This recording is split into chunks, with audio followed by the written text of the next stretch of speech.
ভক্তি সঞ্জীৱ। জীৱ আত্মা সেই বস্তুটো বাৰু কি?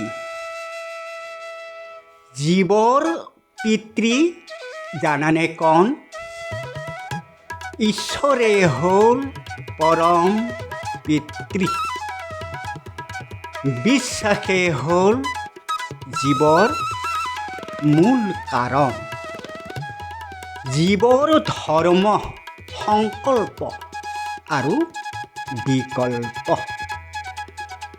দেহৰ ধৰ্ম কেৱল ভোগ কৰাটো। সেয়েহে মূল কৰ্তব্য বাৰু কি? ভক্তি সেৱাই জীৱনৰ মূল উপায়।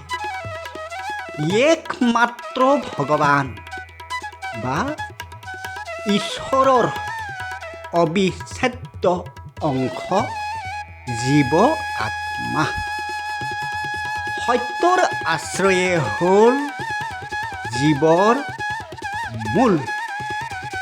কাৰণ ভগৱানেই হ'ল আশ্ৰয়